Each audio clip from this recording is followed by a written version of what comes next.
Bacaan liturgi Jumat 21 Januari 2022, Hari Biasa Pekan Biasa Kedua, Peringatan Wajib Santa Agnes, Perawan dan Martir. Bacaan dari Kitab Pertama Samuel.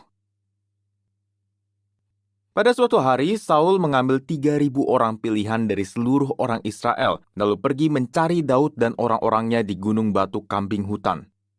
Maka sampailah Saul ke kandang-kandang domba di tepi jalan. Di sana ada gua, dan Saul masuk ke dalamnya untuk membuang hajat. Tetapi Daud dan orang-orangnya duduk di bagian dalam gua itu. Lalu berkatalah orang-orang itu kepada Daud, "Telah tiba hari yang dikatakan Tuhan kepadamu. Sesungguhnya aku menyerahkan musuhmu ke dalam tanganmu, maka perbuatlah kepadanya apa yang kau pandang baik." Maka Daud bangun lalu memotong punca jubah Saul dengan diam-diam. Kemudian berdebar-debarlah hati Daud karena ia telah memotong punca Saul. Lalu ia berkata kepada orang-orangnya, "Dijauhkan Tuhanlah kiranya daripadaku untuk melakukan hal yang demikian kepada tuanku, kepada orang yang diurapi Tuhan. Dijauhkanlah aku dari menjamah dia, sebab dialah orang yang diurapi Tuhan." Dengan perkataan itu Daud mencegah orang-orangnya.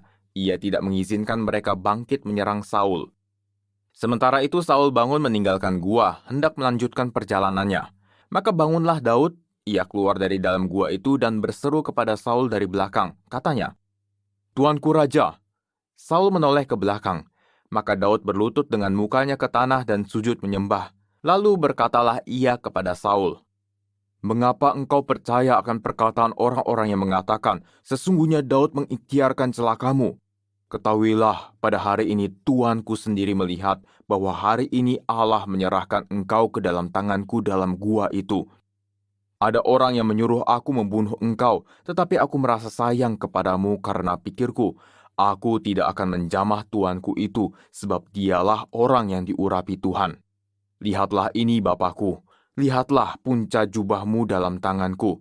Dari kenyataan bahwa aku memotong punca jubahmu dengan tidak membunuh engkau, dapatlah kau ketahui dan kau lihat bahwa tanganku bersih dari kejahatan dan pengkhianatan, dan bahwa aku tidak berbuat dosa terhadap engkau, walaupun engkau ini mengejar-ngejar aku untuk mencabut nyawaku. Tuhan kiranya menjadi hakim di antara aku dan engkau. Tuhan kiranya membalaskan aku kepadamu, tetapi tanganku tidak akan memukul engkau. Seperti peribahasa orang tua-tua mengatakan, dari orang fasiklah timbul kefasikan. Sungguh, tanganku tidak akan memukul engkau. Terhadap siapakah Raja Israel keluar berperang? Siapakah yang kau kejar? Anjing mati, seekor kutu saja. Sebab itu Tuhan kiranya menjadi hakim yang memutuskan perkara kita. Kiranya dia memperhatikan dan memperjuangkan perkaraku. Kiranya ia memberi keadilan kepadaku dengan melepaskan aku dari tanganmu. Setelah Daud selesai menyampaikan perkataan itu, berkatalah Saul, "Suara muka itu ya anakku Daud." Sesudah itu dengan suara nyaring menangislah Saul. Katanya kepada Daud, "Engkau lebih besar daripada aku, sebab engkau telah melakukan yang baik kepadaku, padahal aku melakukan yang jahat kepadamu. Telah kau tunjukkan pada hari ini betapa engkau telah melakukan yang baik kepadaku. Walaupun Tuhan telah menyerahkan aku ke dalam tanganmu, engkau tidak membunuh aku. Apabila seseorang menangkap musuh, masakan dilepaskannya dia pergi dengan selamat? Tuhan kiranya membalaskan dengan kebaikan apa yang kau lakukan kepadaku pada hari ini. Dari ini semua, sesungguhnya aku tahu bahwa engkau pasti menjadi raja dan jabatan Raja Israel akan tetap kokoh dalam tanganmu." Demikianlah sabda Tuhan, syukur kepada Allah. Kasihanilah aku ya Allah, kasihanilah aku. Kasihanilah aku ya Allah, kasihanilah aku. Kasihanilah aku ya Allah, kasihanilah aku, sebab kepadamulah jiwaku berlindung. Di bawah sayapmu aku akan bernaung sampai berlalu malapetaka ini. Kasihanilah aku ya Allah, kasihanilah aku.